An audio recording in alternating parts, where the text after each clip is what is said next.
Hi, everybody. Welcome to the Fox Den. I am Gina B, still here with no Mama D. Hopefully, she will get back to us and be home soon.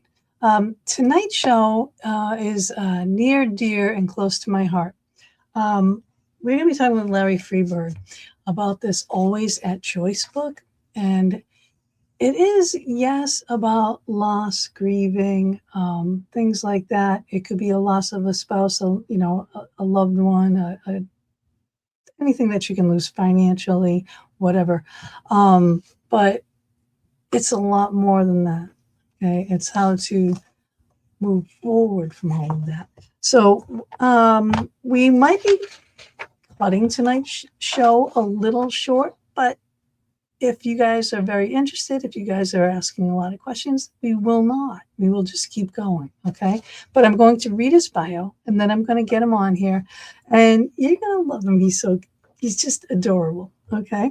So we have Larry Freeborg, okay? So at age 40, life as Larry knew it ended in a single week. Just after Christmas in 1979, he lost his wife to leukemia, and days later, his job of 18 years. Suddenly, he was a widowed father of 4 with no income and no roadmap forward. What followed wasn't a quick recovery, but decades-long journey of learning how to grieve, how to lead with love, and how to rediscover hope in the face of unimaginable loss. Along the way, he discovered a simple but powerful truth. No matter what life takes away, you are always at choice. Today, he is the author of Always at Choice and the founder of Stepping Through the Gate, a wise elder coaching service. Through his writing and coaching, he helps individuals move from significant losses into a place of healing, renewal, and fully engaged life possibilities. He also partners with business leaders to clarify what they want to create in the workplace, working side by side to navigate challenges and unlock solutions.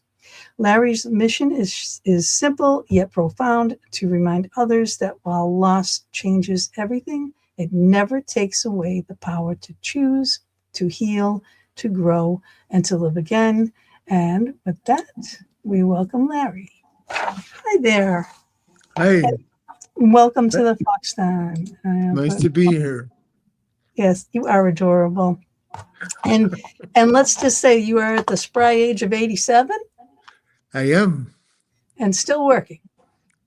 Yes, that's a question that some people have asked me. Why are you still working?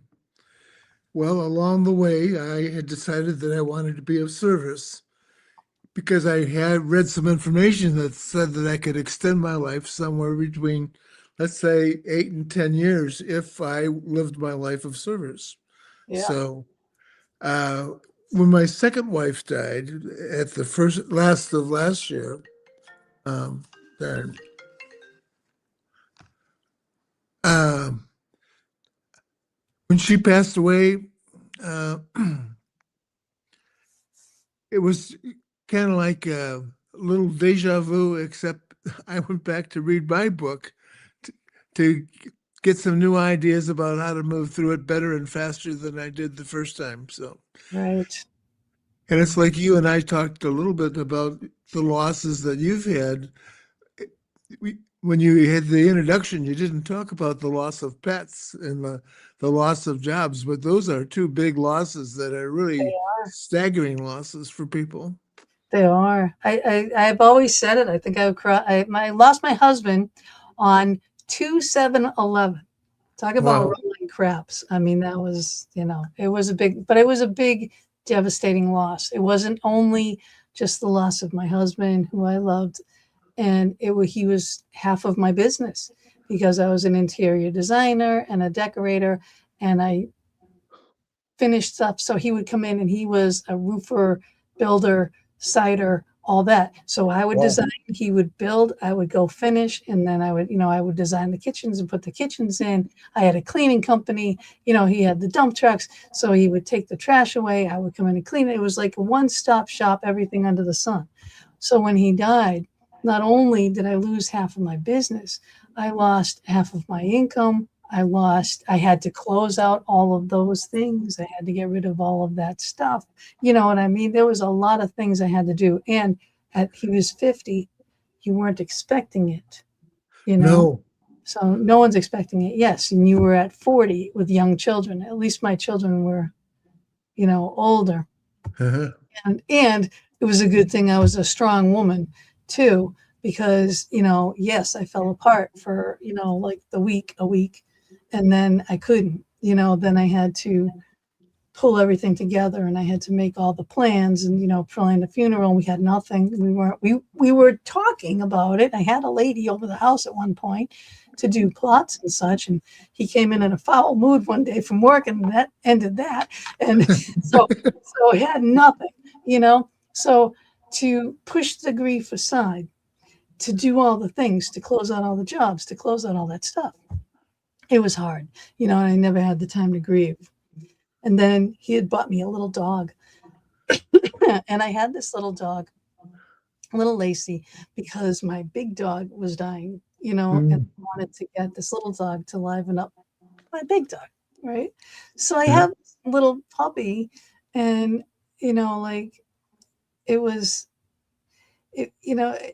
this was actually before my husband died, because I lost Max, and then I had the little puppy. And then it was the year later, I lost Mark, and I still had the puppy, all alone with just the puppy.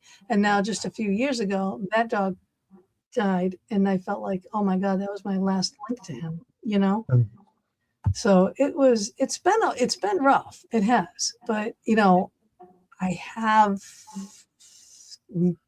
gone forward. This could not only devastate and cripple some people, but I'm just not one of those people, And in your book, and yes, I do read all the books. Okay. I have noticed that you have your first dealing with grief was really rough. And I think, being a man, being young and having young children, I think it's a lot tougher. I think a mom has a little bit more of that motherly instinct stuff going Oh on. yeah, my feminine ability wasn't too strong at the time because I Yeah. was busy working at a large company. I was on a career track to be an executive inside that particular company. I was doing a lot of volunteer work in the community. I was leading a, a festival, kind of trying to get the community to have a burning progress fair or a fair, and it had never been done in the community that I lived in. And it was what happened is I just had so much going on that I kept not fulfilling my promises. And that really killed me not to keep my promises to people because I felt that my identity was based on how well I actually fulfilled the promises, like you in your job. Uh, I'm sure that it had to affect that you couldn't get the stuff done. Oh, So, I got everything done.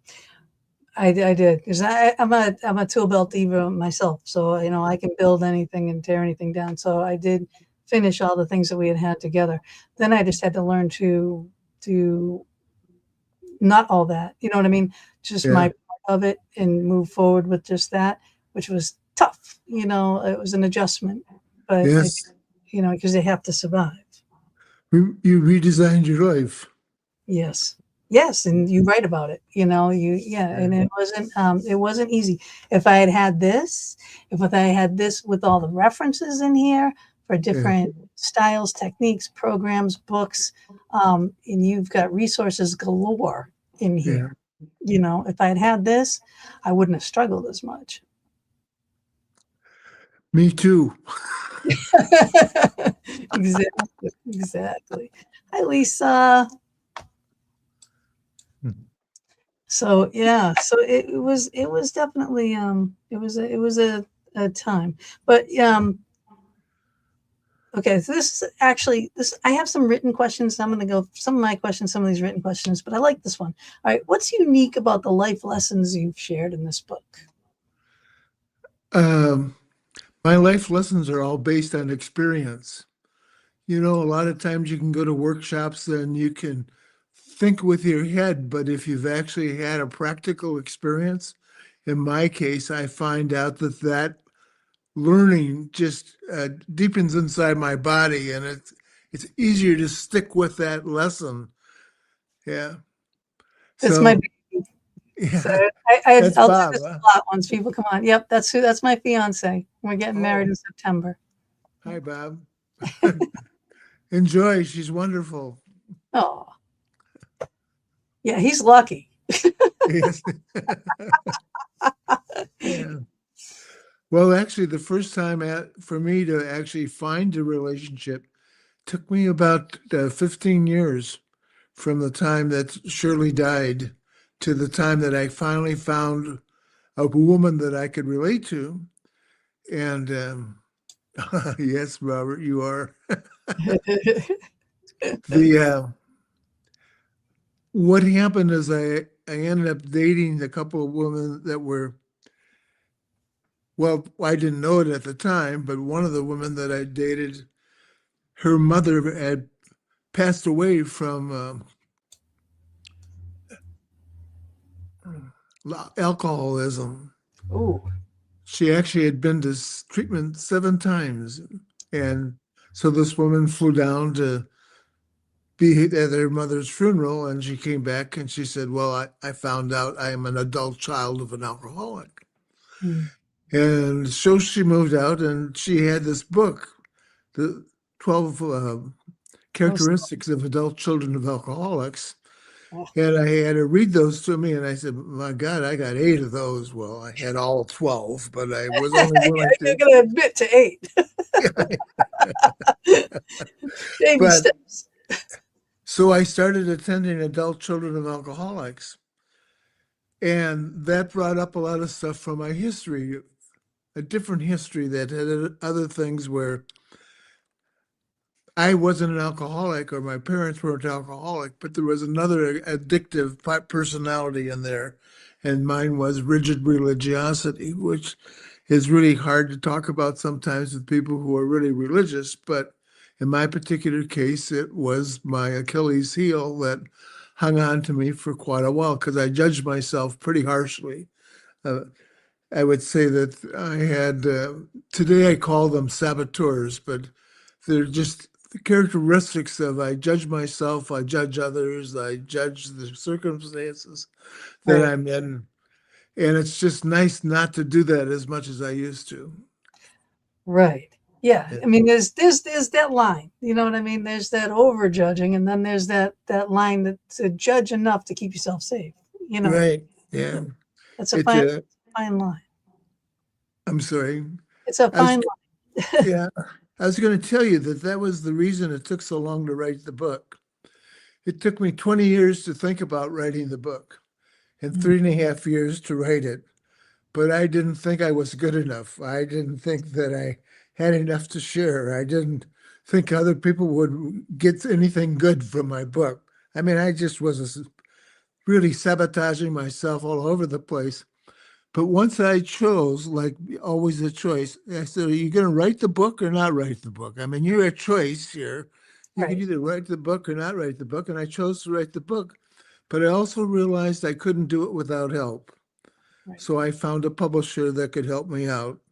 And I found out that I didn't know how to write really well at the beginning. So I hired a writing coach. And this has been quite a journey. I've learned about writing, I've learned about publishing, I've learned about podcasts now.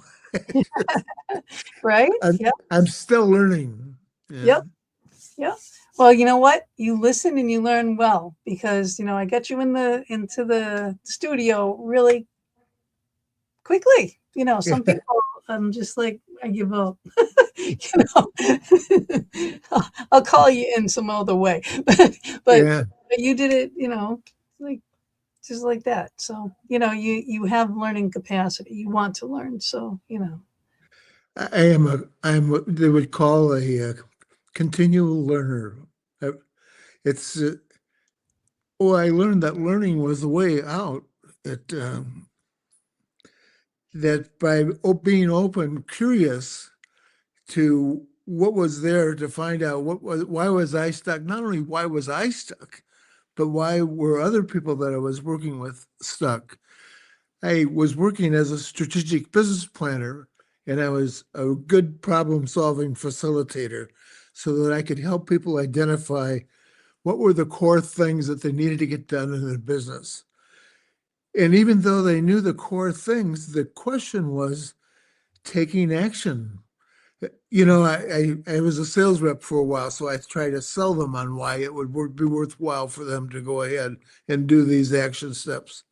Well, that didn't work very well. So then I started consulting and giving advice. Well, that didn't work very well, which is why I started learning about coaching. I said, what in the world can I do to help people shift their mind and go ahead and take action? And that's why there are so many coaching modalities. I found out that just one isn't everything. There's multiple ways that you can help people have different points of view and take action differently. Right. Because what works for one doesn't work for another. You know, all of these things, there's no cookie cutting mold here. You know, Right. not every situation is the same. Not everyone's physiology is the same that can handle stress, pressure, grief, loss, whatever. You know, some people pick up quicker and some people just can't, you Yeah. know. And and then the problem too, now you even have, even with the strong people, you still have the problem of, okay, well, yeah, I picked up and I moved on. However, I never grieved. And then all of a sudden it's going to hit you like a Right. wall, you know? So, I mean, it's like, there's so many things, but that's what's great about this too, is because there are so many references and so many different things. You've gone through so many programs. And didn't I read in here too, that one of them was actually kind of considered a cult? Yes. In fact, it was shut down for that reason. At the very beginning, it was one of these large group awareness types of training programs. And so they were sued. But again, that's the thing about I can take a lesson and I can pick what I wanted from it and I can let the rest to go. And there was a certain part of their program that I didn't like very well. And the person who encouraged me to take this course said, I know you don't like what happened, but I think it's really important for you to take the second step of that course. And that was the one that taught me about that I was accountable and responsible for what I create in my life. Yeah, and I love that chapter in the book. Yeah. Accountability is key to so many things. I mean, everything, you Yeah. know.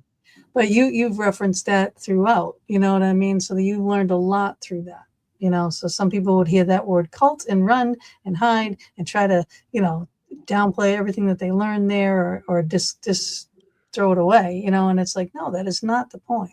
The point is, you know, even if it's a cult situation, there's a there's a core force there. There's a core thing that they're teaching that they Right. believe, you know, and how they vary on that is, you know,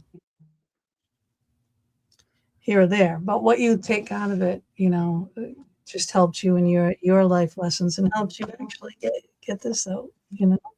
So you mentioned Well, that. one of the first choices when I didn't handle being busy as well as you did.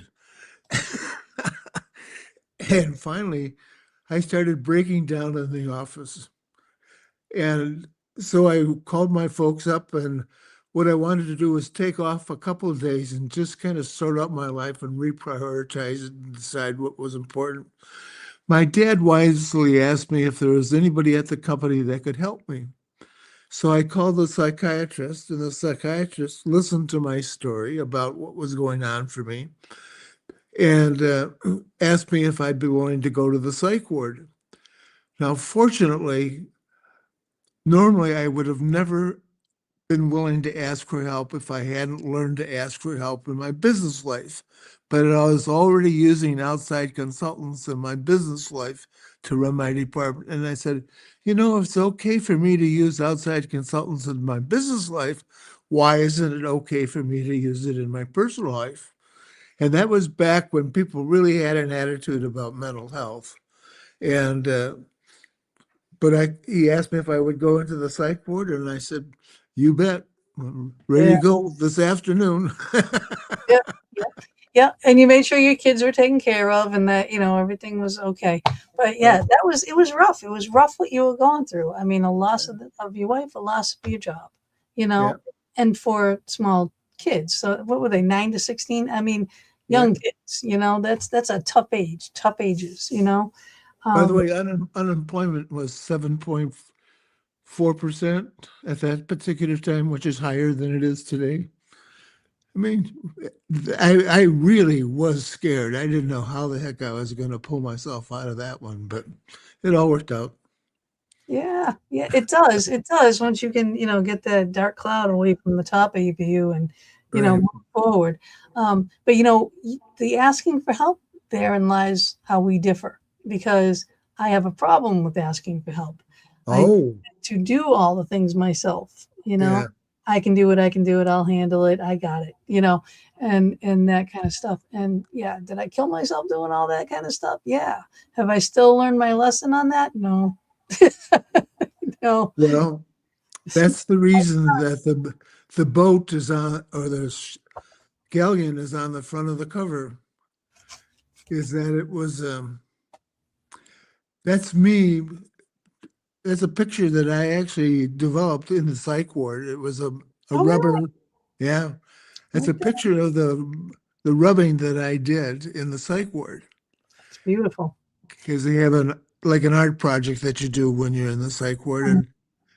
And what I did is I just said, this is me leaving the dark side of my life and moving into the sunlight. But I'm doing it with a bunch of sailors, a bunch of help that are on my galleon and helping me get to the bright side. And Nice.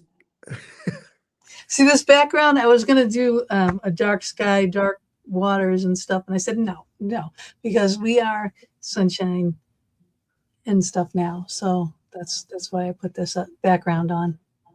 oh yeah, Yeah. it, Change the backgrounds for every show. So I try to make it so kind of what I pull out of all this.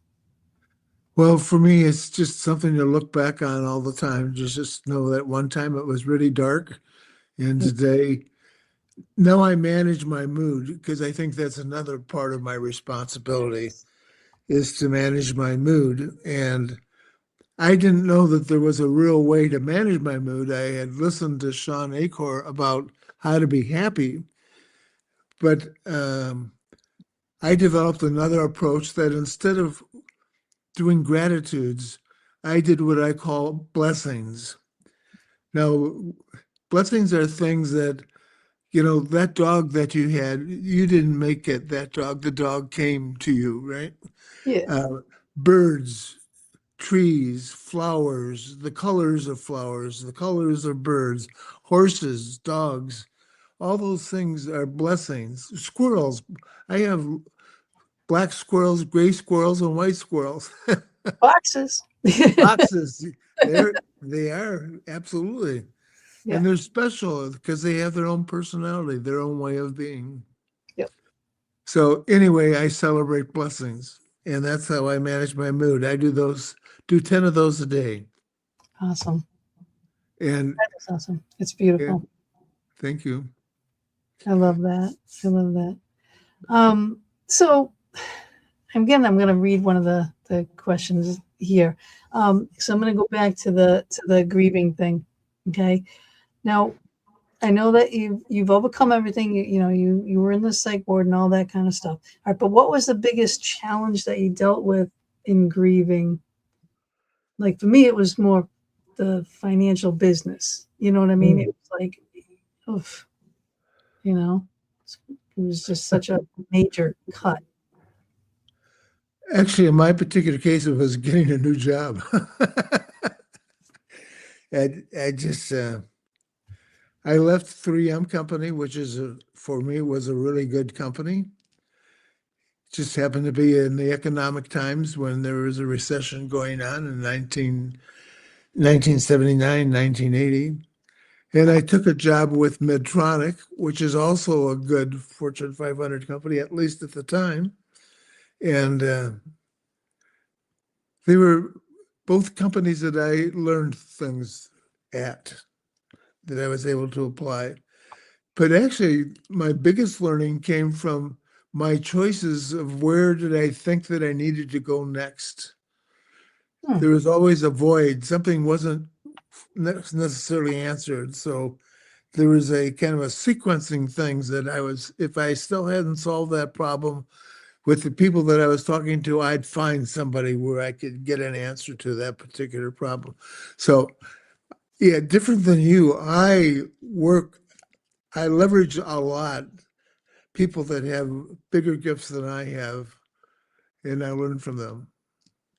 Yeah, I mean, I ended up there. You know what I mean? I ended up asking for help and got some help, here and there. But yeah, I do still struggle with that. And So now my coaching model would be, where do you think you got that belief system from? my dad, Sure. And the lesson that I learned is that to be an observer of the observer I am. Because if I look at how did I get to where I am, where are the sources of the belief systems? Many times I can find out that the source of my problem is me and how I look at the problem. That if I can shift how I look at the problem, I can solve it in another way. But yep, if I can't look differently at it, I'm stuck. yeah. And you list all these things. I mean, you list so many things and so many. You have lots and lots of lists. There's lots and lots of lists in here. So you go through. You have a little blurb of what you did, and then you have lists and lists of different ways, modalities, Yeah. methods, books. So it's just the references are really quite endless, and I can see why it took so long to write this because there's a lot of references. Yeah. All these books. Did you read every single one of those books that you list in here, all of them, all the way through? Yeah. Well, not 100%, but interestingly enough, the way that I generally read a book is I start at the end. Oh, really? Yeah, I start at the summaries. Oh, And if the summaries have important points, then I go back and read the important points. yeah, Unless I'm taking a course, and if I'm taking a course, there are some things that I've had to go back repeatedly to do over and over again so I could get the point. Because I don't know if I'm slow, I don't think so, but there are some things that I really had a hard time accepting than I learned from my dad, for example.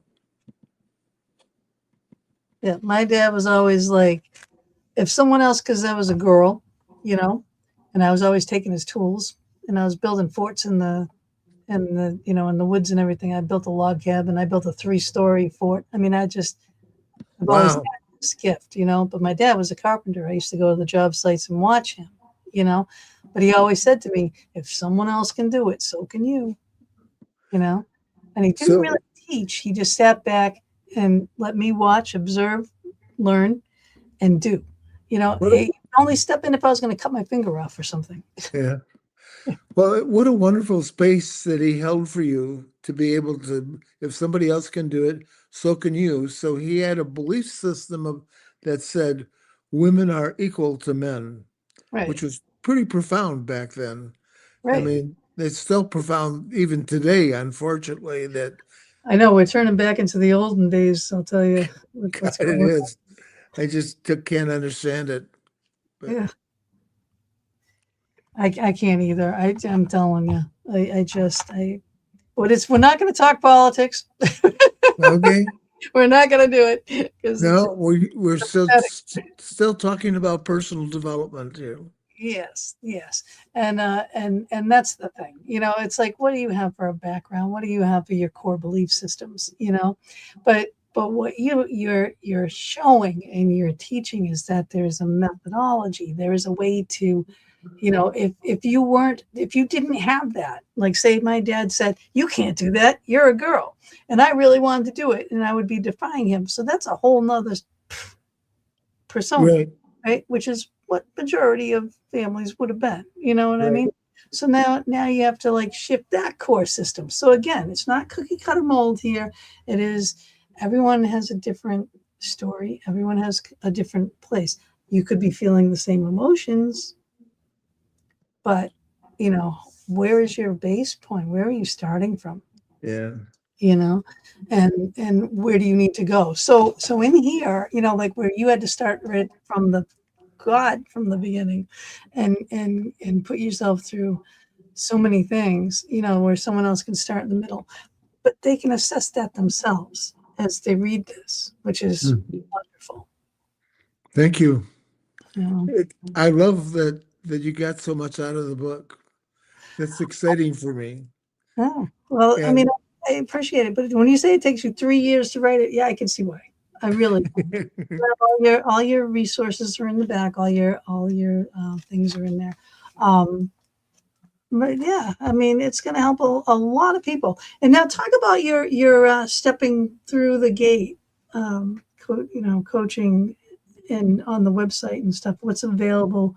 What do you do? well, stepping through the gate was a result of the work that I was doing in equine guided coaching. And what had happened in my journey, I'd gone through uh, what were the three models of coaching through the mind, through the body, and through language. But they didn't, the first place that I went to didn't do a really good job of teaching coaching through the body. And then I got exposed to Strozzi Institute. And Strozzi Institute was based on martial arts, which I would have never gone to but it was profound what I got out of learning about coaching through the body. Inside that course, they had one day with the horses. And I was an observer, and I observed that there were certain women in the course that struggled with the male relationships. And when we were out working with the horse didn't respect them. The horse walked in their space, kind of walked in circles around them. And so I became kind of fascinated about, gee whiz, what happens? How do you support a woman that hasn't owned her power? And how do you take a guy who's really angry? And it turns out that they have horse programs for kids and that are, let's say, disenfranchised. And so the young boys generally are angry. Well, if you're angry, that horse doesn't want anything to do with you. He's going to let you know that, hey, you got to shape up here, or I'm not going to work with you. Yep. And the young girls don't have the power to ask the horse with their energy to move. So they have to learn to have that power. Yep. And that was a big breakthrough for me. I had something that I held as a secret for what at that time maybe would have been 40 years, 30 years. I hadn't told my wife. I hadn't told a therapist that I had worked with, and anybody. Nobody knew about the shame and guilt that I felt about the thing that had happened, but it got exposed in an equine workshop. Wow. That's amazing. But I understand that bond because I had a horse, and that horse was like a dog to me. You know what I mean? Like we played ball, we played hide and seek. You know what I Yeah, mean? We'd go walking every morning down by a reservoir and these railroad tracks because she wanted to go eat her blueberries. You know, but there would be a little fox sitting there, sitting there and let us walk right by. You know, yeah, but Shalimar, that was her name. Uh, she didn't like having a saddle on, you know, and I might have the bridle in, because yeah, we had to walk down a road. But if we didn't have to walk down a road, then I wouldn't even put a bridle on her. I would just hold her mane, and it would be where I would hold her mane would be where how she would walk, trot, canter, gallop. You know what I mean? And yeah. just have the um, blanket on her, you know, and And it the was like this. horses are just phenomenal. And so what I did, I was so impressed with it that I began to travel across the United States. I was thinking of getting my master's degree in equine guided coaching because at that time it was brand new in the marketplace. And that part I never finished, but what I started to do was workshops because I could see the breakthroughs that would happen for people. And stepping through the gate is actually the result of one of the people that was in a workshop that I was running.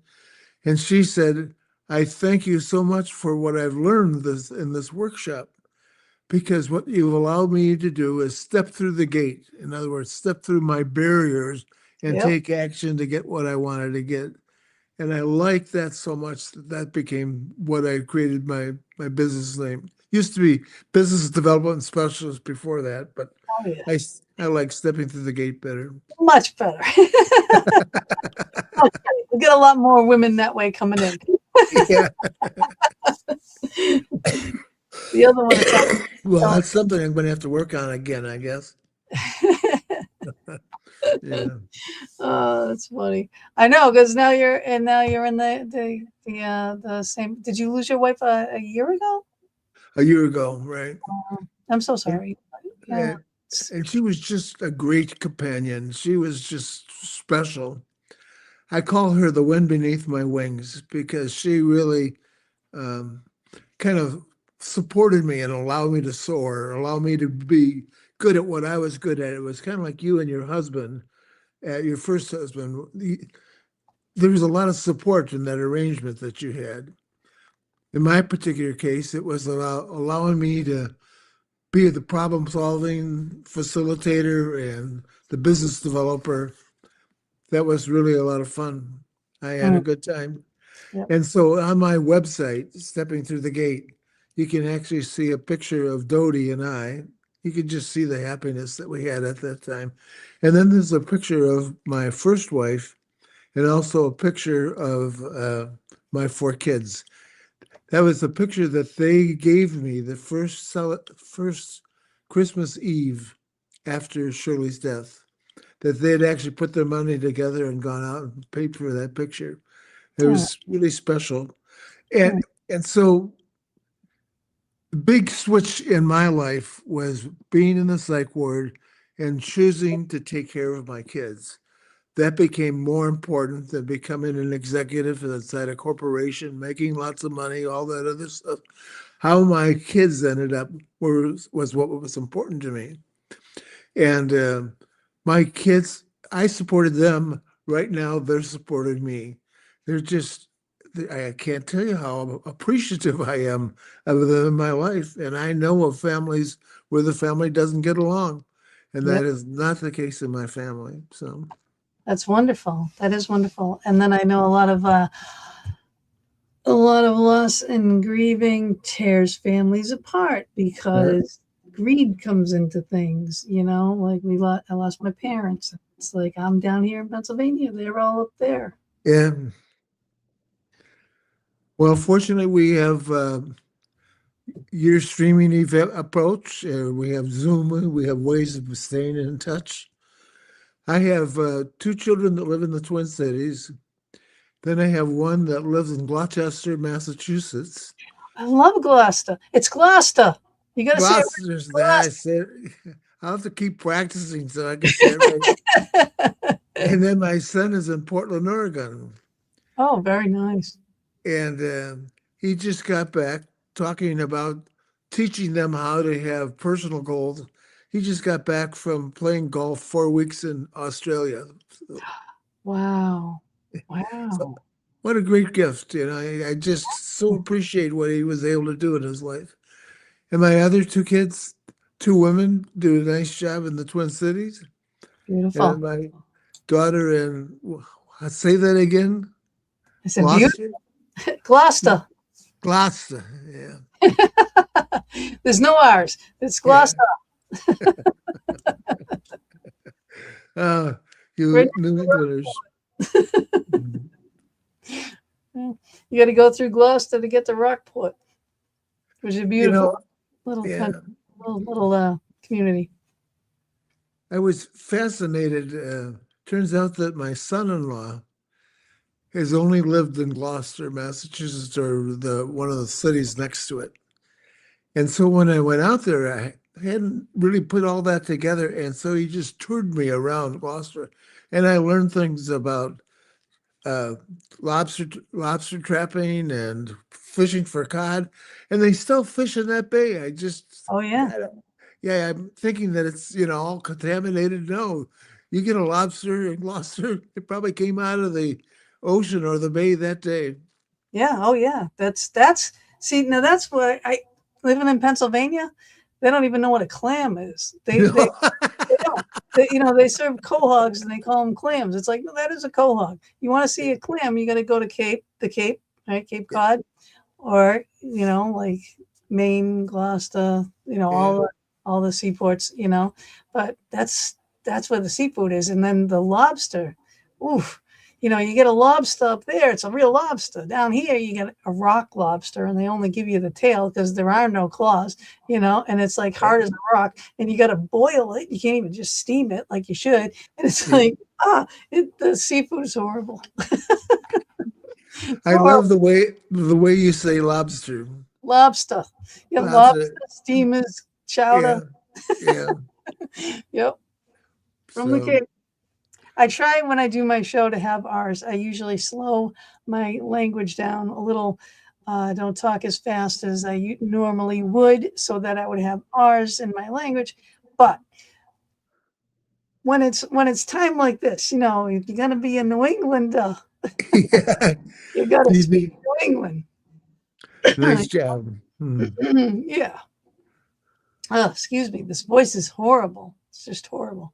Yeah. But the lobster, I bet, was great for you, though. Yeah. But yeah, you go like, oof. The Cape Cod steamers are the best. The lobsters in Maine are the best. Yeah. You know, but It's Gloucester's great. And then too, even at Rockport, you'll see people fishing off the rocks, off the jetties all the time. And then you go around that little cove. yeah. Did you go to Hammond Castle? I didn't. Did you see it? I wouldn't have known it by that name. Oh, okay. All right, because you drive by Hammond Castle, and it's just like right on the. If you're in the bay, you'll see it from the water, but when you're Okay. driving up the street, you'll just see the big gates and stuff. But they have private tours and things in there for half of it. It's really neat. It's a cool place to go. So Well, I'd go back again. It was fun. But yeah, just to have a private tour, I thought was pretty special. I mean, he absolutely. was, I was just observing so much so fast. I Yeah, thought I was, New England is history filled location, no yeah, doubt. All those buildings with all the cannonball holes still in them, right? yeah. Too, you know. So there's a lot happened there. But So, like I said before, we get into these shining ball moments on this show very easily. yeah. But okay, I'm going to ask you this. All right, as a coach, how do you work with someone who may seem stuck in a belief system that you assess is not working for them? That is a wonderful question on this list. It is a wonderful question, and it's the question that a lot of people ask. Um, it used to be a struggle for me, but and part of it was my expectation. Like I thought maybe I could coach 100% of the people.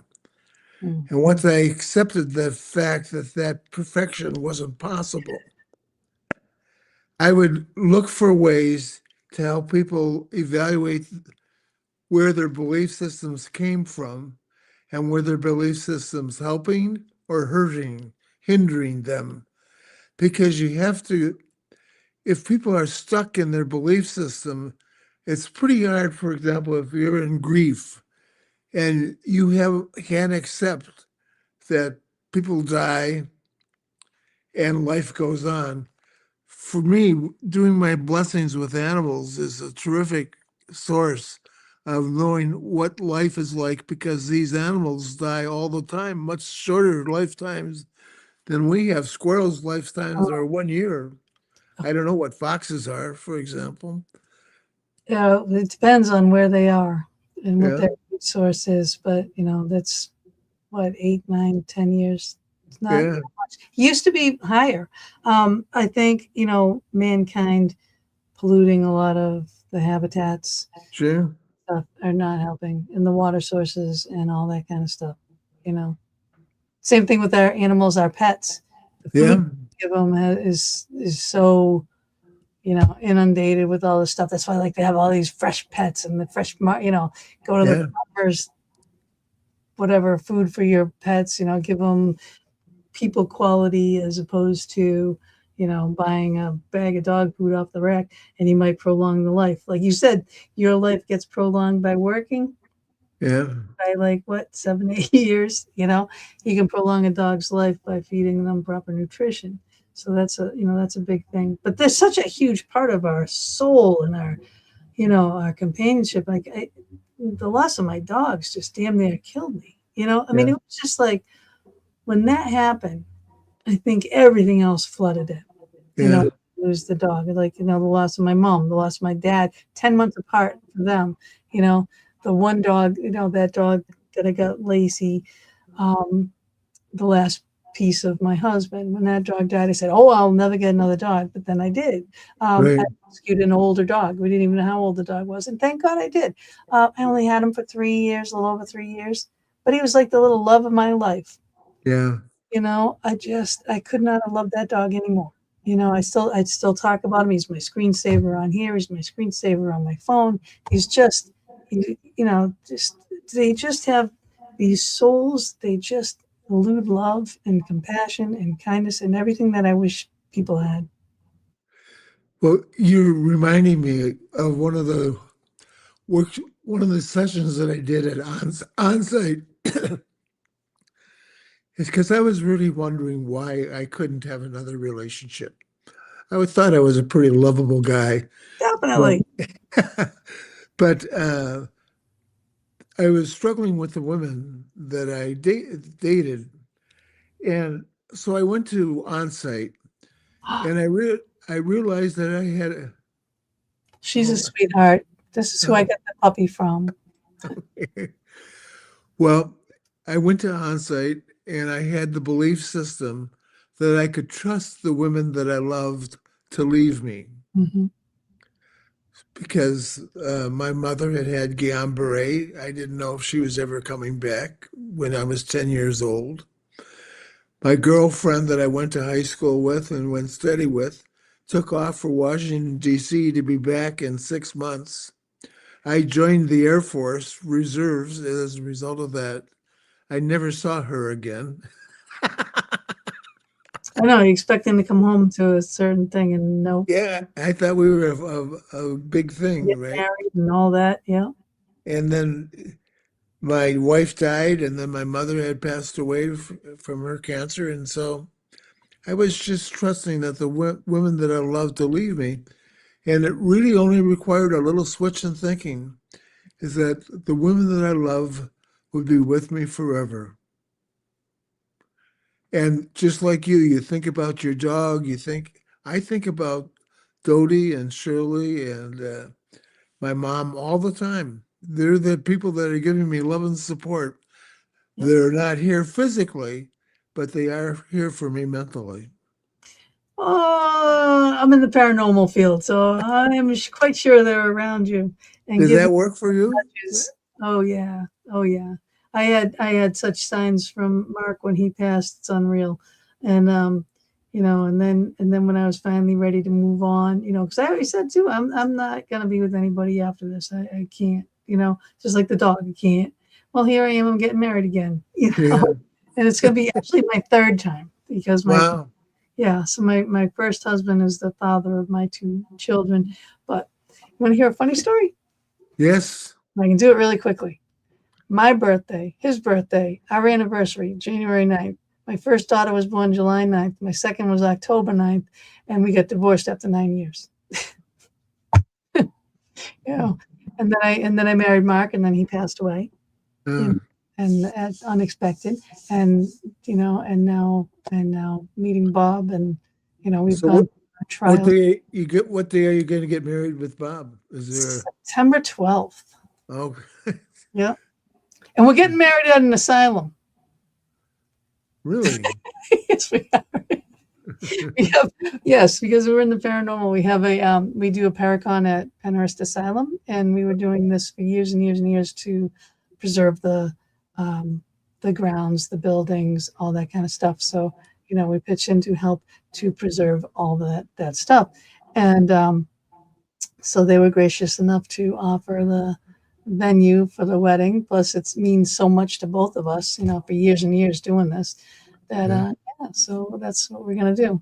So we're gonna have it there. We're gonna have it, like moving it around the complex. It was like 360 acres. I mean, this place is huge, right? So it's like we're going from one building to sending people to another building where they actually set up 2 little bars in there, and they're gonna go in there for a cocktail hour, and then we're going up to where they used to have their plays and whatever, like Yeah.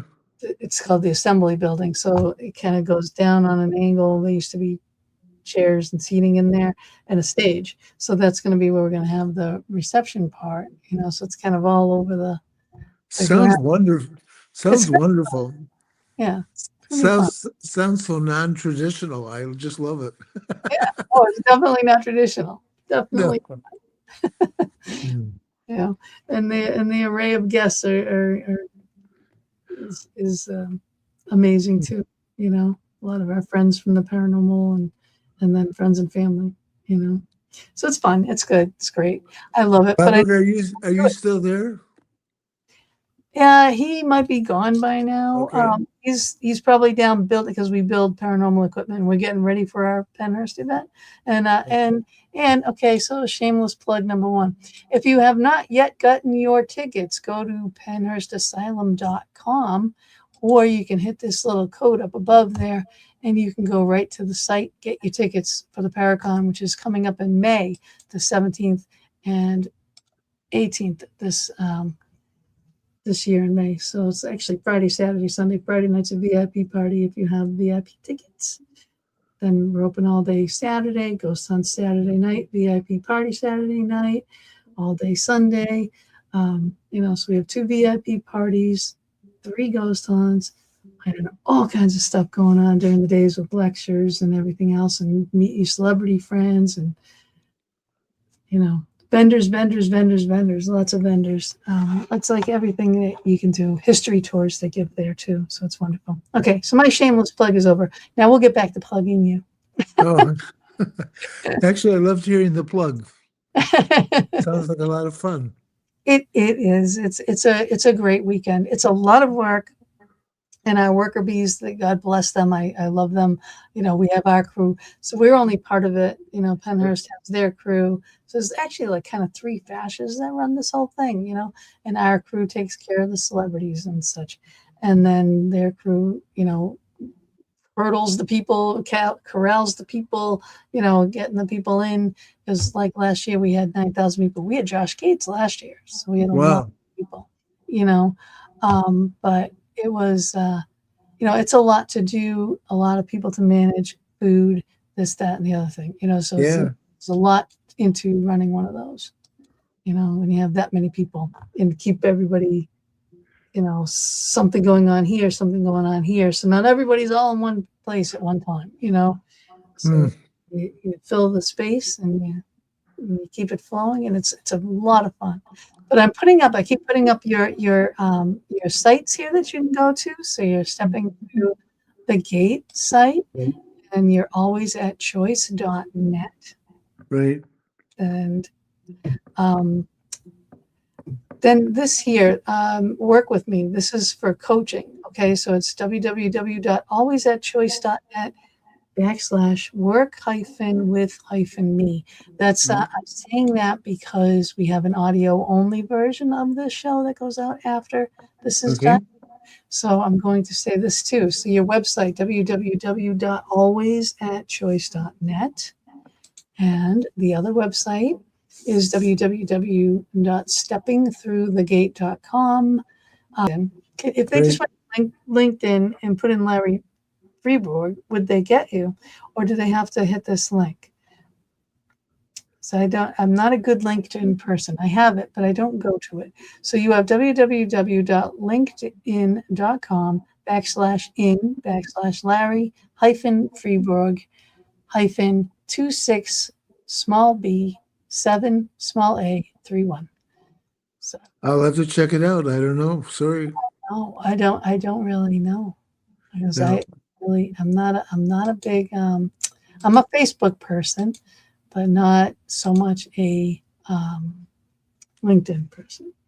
Yeah. Well, I'm really enjoying doing podcasts. Cool. Good. I, I've met so many nice people doing podcasts like yourself. It's just been great to have people ask me questions about what did I learn and what am I seeing and how can I help others. That's true. That's what I'm here for right now. Here So for. That's it. That is your definite it's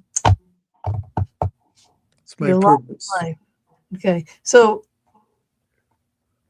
let's see. What was the one? I don't know if I have it on here on these questions. You know what I want to talk about is why. What was the significance of you going whitewater rafting with your son? I've Well, never done that. I'm too afraid to do that. yeah, well, that was, I had gotten through two fears to do that. One is that I wanted to see if my planning process would work in other countries. So I chose Australia and New Zealand, and then I also chose Costa Rica, both English speaking country, all three is English speaking countries. So uh, in the meantime, I had a group that wanted to do a ropes course, do an outward bound type of experience in Maine. And so we did the high ropes course and we did the cliff building and that's stuff about climbing the edge of a cliff. I Ugh. did all right climbing up. It's kind of like you working. I did all right Yeah, climbing up, get down. but I had to get down and getting down was a major. I did not want to go off the cliff and just be let down. That was scary. Yeah. So anyway, I did that and learned a lesson about that fear is equal to false expectations appearing real. Yep. Okay, so now I get this opportunity in Costa Rica to actually do a whitewater rafting trip. And I decide that I'm going to take my son, who's just graduated from college, and we're going to take this 9 day whitewater rafting trip in Costa Rica. And the first day is pretty simple, but the second day there's a wave that's about 23 feet in diameter and maybe 18 feet Mm-mm, in mm-mm. distance. And the guide says if you hit it fast enough and you get up to the top of the wave, you'll surf down. But if you don't hit it fast enough, the wave will turn you upside down and you'll be popped out like little toothpicks. Yeah. I was popped out like a little toothpick. Yeah. Yeah. Yeah. I would have been too, and then I would have been, I'm not getting back in that thing. Well, what happens? I came up underneath the raft. There were air bubbles all around. I'm trying to save my sandals. And finally, I get smart. I think you need to get out and get some oxygen instead of saving your sandals. Right. So, and then the next day, we go down another river and I get tossed out of the raft, the first rapids that we're in. And now I'm starting to get a little scared. But again, I've learned how to ask for help, right? So I figure, well, these river guides that are here, a lot of them are from the States and they're doing Costa Rica because it's nice warm water in the wintertime. Yeah. And so I got up, but I figured they had to deal with people that were afraid before. So I went up to one guy, I asked him, I said, I'm experiencing some fear about going down the rest of the rapids. I said, what do I do? He said, well, what I've observed is a lot of times what happens when people have an experience during rapids, they see one rapid and they anticipate it's going to be so high. And then they add the next rapid on top of it in their minds. Mm. And they think that they're going to have to go over that rapid. And then they add another rapid on top. And pretty soon in their minds, they're going after this big rapid, right? And that's frightening. So take one rapid at a time. Don't Right. imagine all this big stuff ahead of you. Yeah. Don't go skipping ahead. Yeah. And that's true in in positive thinking, he talks about how to handle big challenges that you're avoiding is to break them into little steps that you can celebrate and develop an attitude of making them. Right. So that one rapid at a time became pretty important. The other guy said most accidents occur in whitewater rafting on the shoreline where people are playing badminton or catch or volleyball. So if you follow the rules, go feet up, feast down the river, and don't step on the river and break your leg. You're pretty safe. Right. But the best one was the third guy said, you're here to have fun. So sometimes when you're in a really level or easy area of the river, jump out of the raft and enjoy the water. Hmm. And I thought, wow, here I have been a swimmer. I swam for the University of Minnesota. I actually was part of a relay team that set a record at the University of Minnesota. And I Wow. said, here I am afraid of the water. Right. Give me a break. So Right. those are three lessons that I learned when I wanted to address fear. That's incredible. Such a cool story. It really is. I although I don't know if I go to those lengths. Well, now my lungs are crap because I loved swimming. I was always in the water. I was a water baby.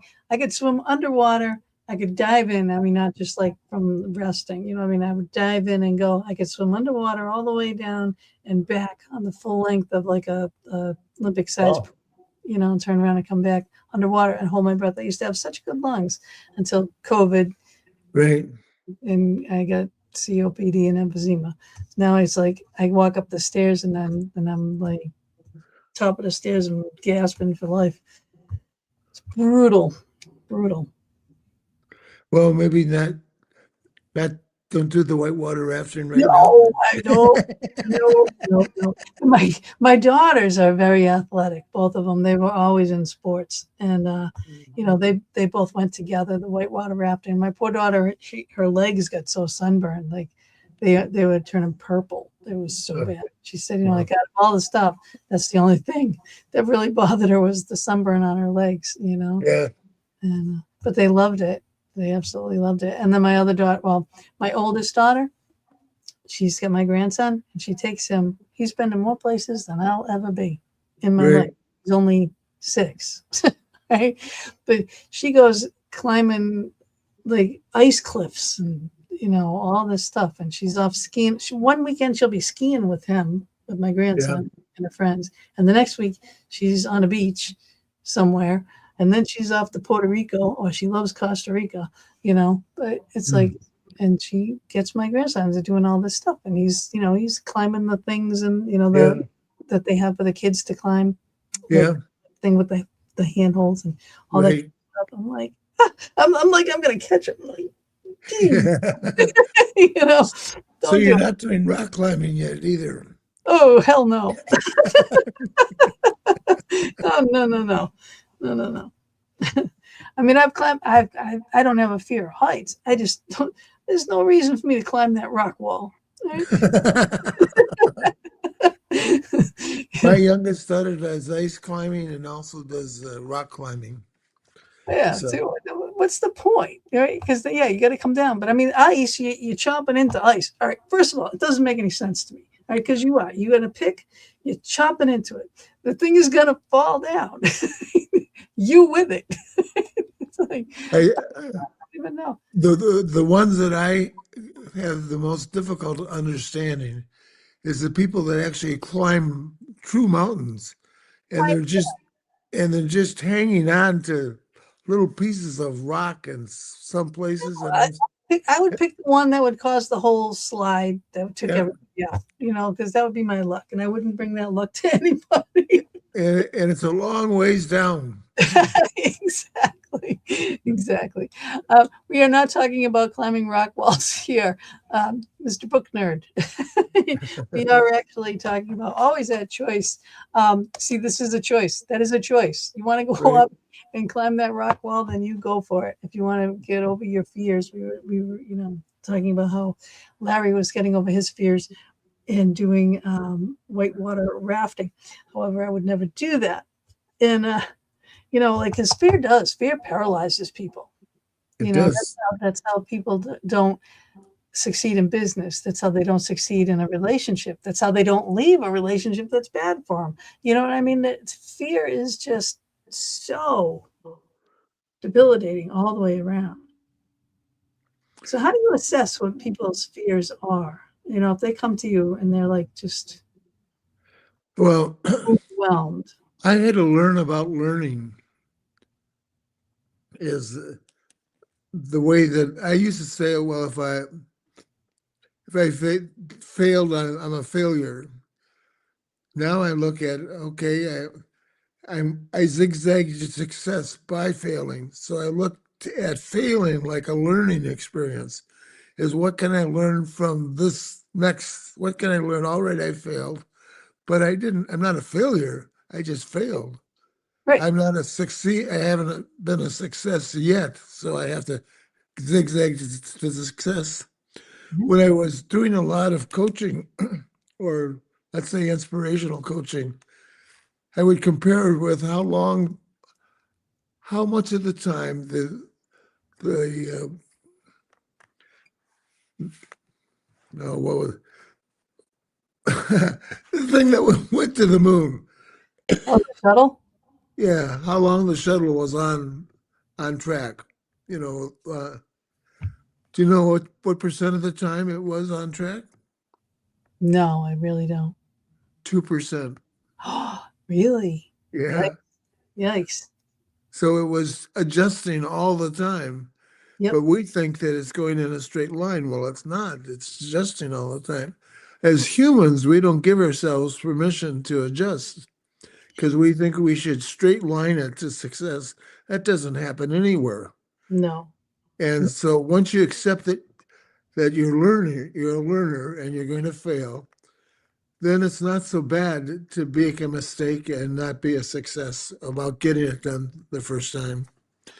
And I think it's also important to identify what is what are you really afraid of? Yeah.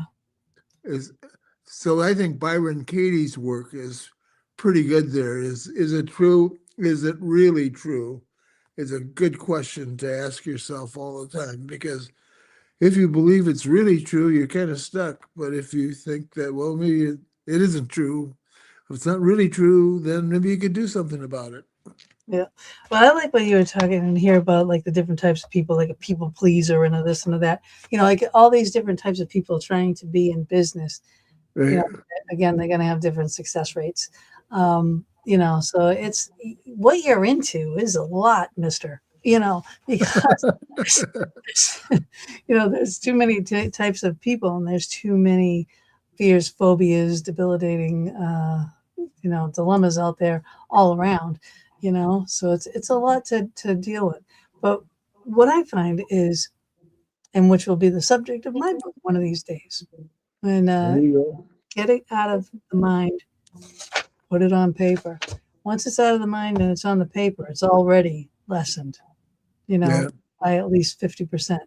And Yeah. like how you go on to, like, well, do what you can, you can do this thing, you can do this thing, you can do this. Maybe you can't do that one, but you can do this one.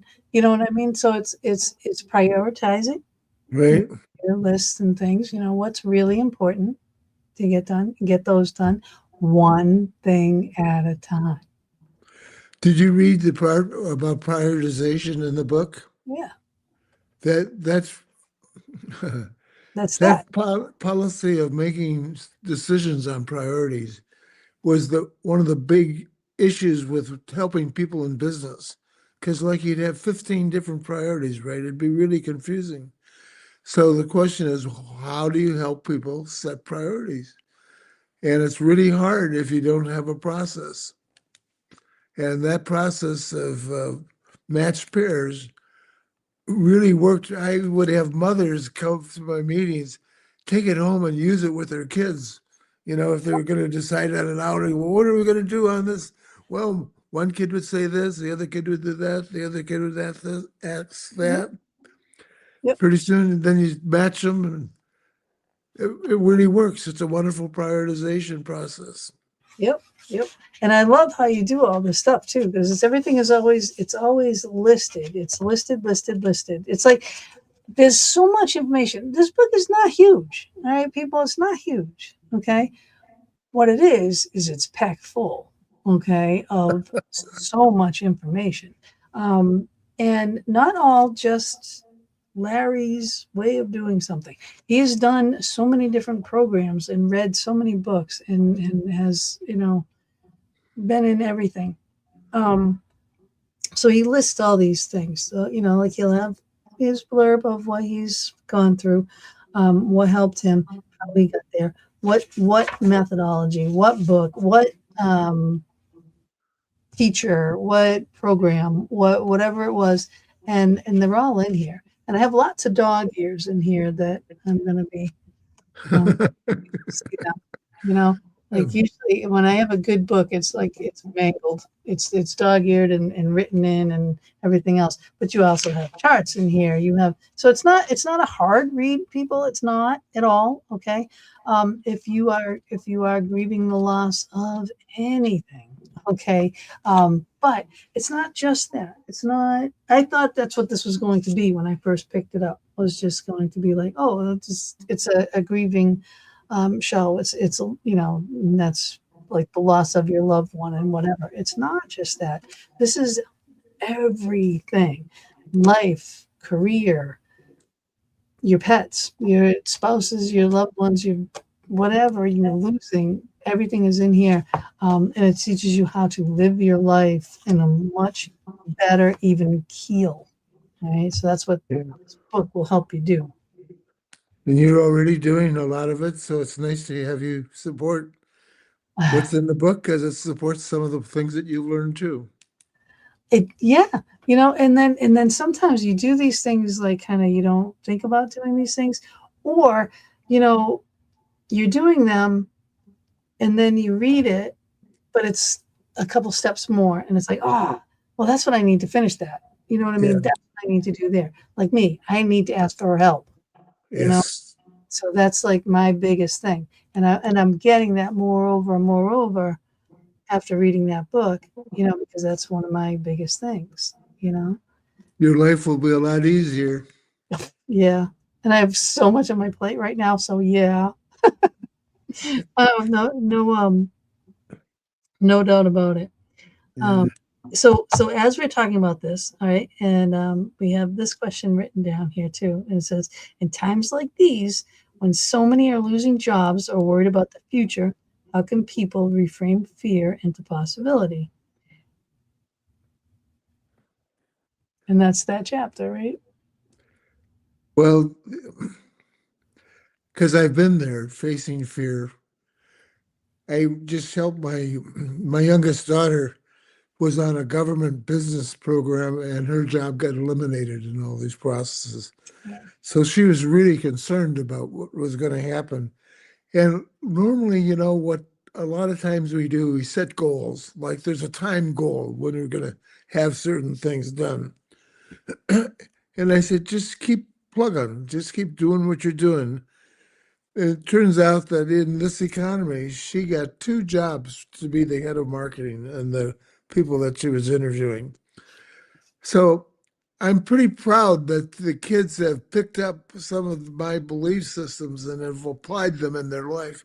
That's pretty refreshing to know that I've helped them out with some ways of looking at life and taking action and making things happen. And there was some reason that started that kind of thinking off. Oh, how do you help other people? One is you don't spend a lot of time looking at the bad stuff. Mm, You have to believe in yourself. And so, what's really important is to go through and get in touch with what your gifts and your talents and your accomplishments are so that you can be clear about the kind of problems that you can solve and how you can help other people. And then I practice managing my mood all the time with my blessings. So I really work hard to stay positive most of the time. And you'll get little bumps along the way that stop you from actually moving forward. But most of the time, I'm taking a positive attitude to the situation that I'm at. And that's what I would encourage the people that I'm working with to don't get all. Well, the lesson was I can't do anything about leukemia. I can't do anything about the wars. I can't do anything, but I can do something about how I think about it. That's the part that I can control. So that's how I help people. I love it. I absolutely love it. Um, you know, oh, politically social. Oh, yeah. Now I'm reading ahead here again, and it says, "How?" Let's see. You said how I look at the problem is the problem. Uh, how That's been a new lesson, but I really like it. Yeah, that's like it's like profound. So you got to read that correctly. How I look at the problem is the problem. So that's true for so many people. And then how does that apply when people feel the world is spinning out of control politically, socially, economically, which is today, and woof, you know, Yes, we are really out of control. I mean, no one feels safe or secure in anything at this time, war and everything else going on, you know. right? No, and I can't say that I don't have a concern about it. I do. Right now, I don't have a lot of ideas of how to solve the problem. So it's easier for me not to worry about that problem, but to worry about the problems that I can solve. Exactly. Exactly. Like I said, when it gets out of here, Yeah, write it on paper, write it down. Yeah, I'm afraid of this. Okay, but is there anything you can do about it? Not really. You know, yeah. go vote in your midterms. But um, Yeah, you know, not too much that we can really, do about that kind of things. But that's the thing. It's like, what can you do? Do what you can to yeah, further your life, further your career, further your relationship, yeah. whatever it is that your goal orientation is, go for that. I like what you're doing in developing a relationship with Robert because I think having a partner in your life really helps, can help. Not all the time if you have the wrong partner, but if you choose the right partner, it's nice to be supported in these challenging times. Yeah, yeah, yeah. We have the paranormal in common, which is like everyone else in my life has always been like work related and construction related and things like that. And then this was like a passion of mine. I love the paranormal, because I was an interior designer. I'm ripping apart houses, and then I'm hearing all this stuff going on all the time too. Like Yeah. like I know, I'm hurting your house. You know what Mhm. I mean? From a spirit, and then I'm like, you know what? I'm just gonna get into this field too. After I lost my husband too, and he left all kinds of signs. I made two books with the signs he did, but um but after meeting him, and I was like, we were just friends for so long, and then it just grew. And we have a ton in common now. So now we do the Vortex Ghost Gear together. We had ghostly excursions together. He had a show on TV called Ghost Detectives TV, and Okay. joined. And the last season that they were on, we filmed with a bad producer and everything. We got picked up for national TV, Huh?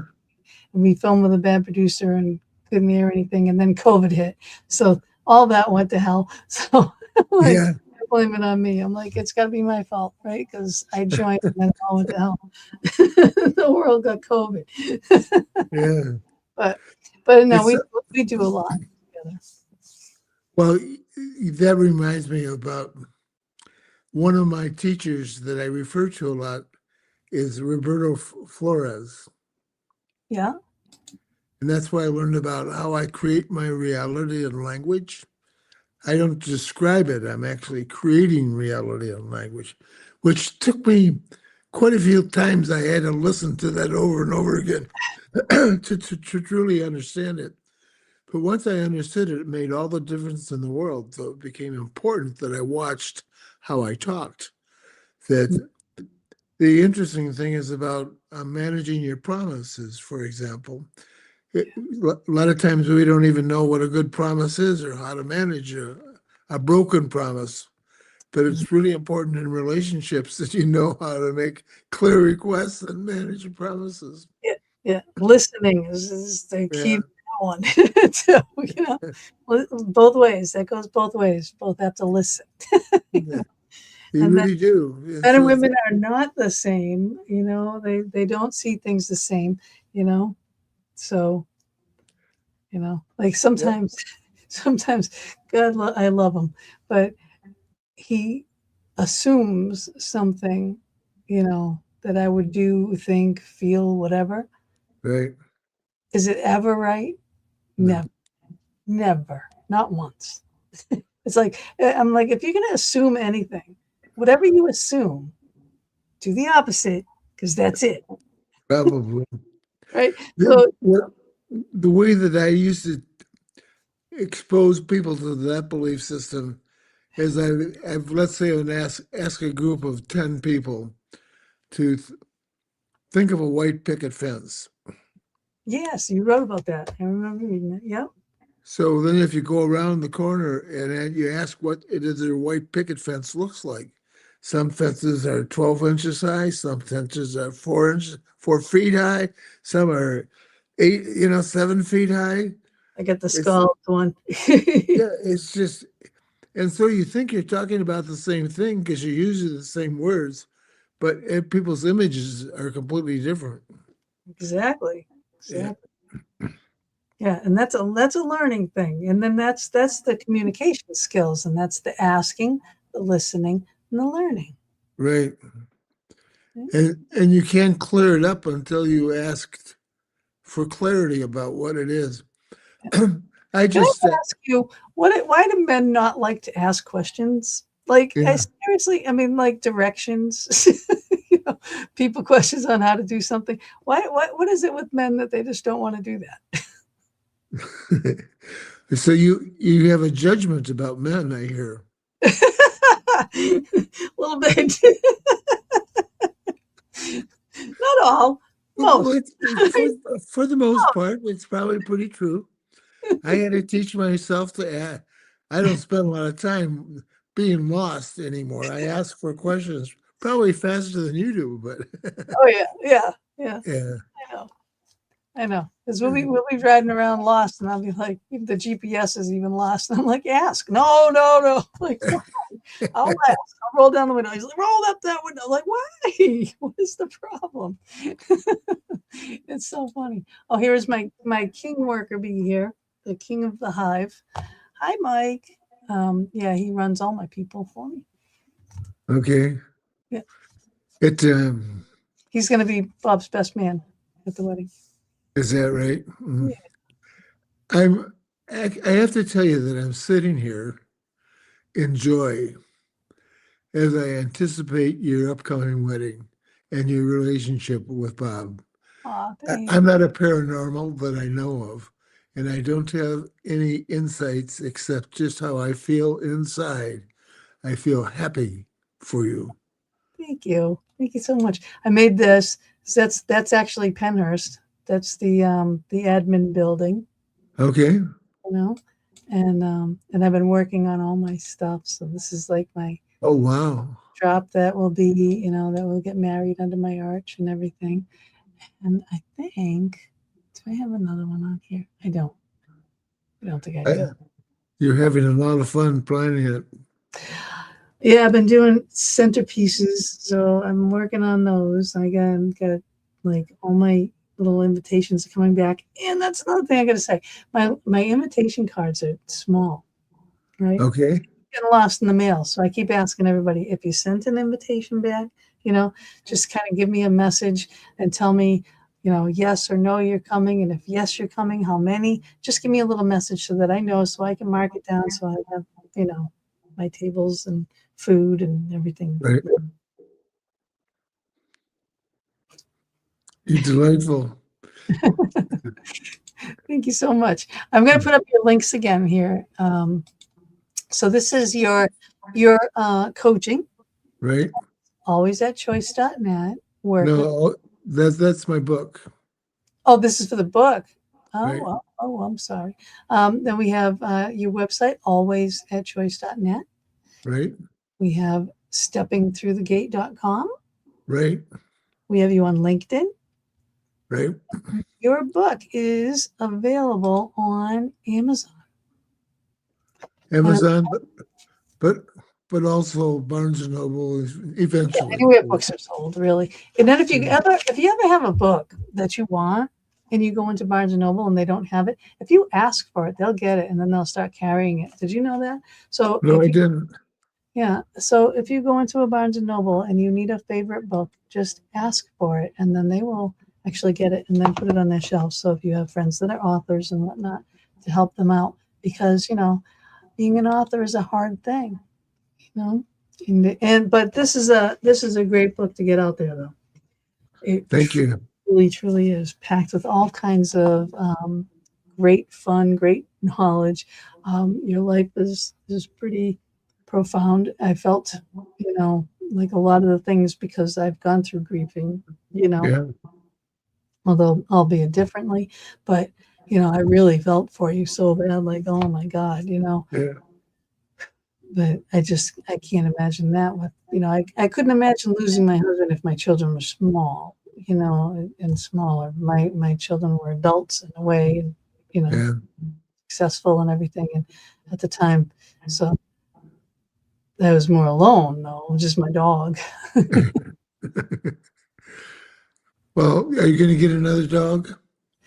Yes, I'm obsessed with Pomeranians right now because they're Okay. little foxes, but I'm obsessed, and They these, are like little foxes. yeah.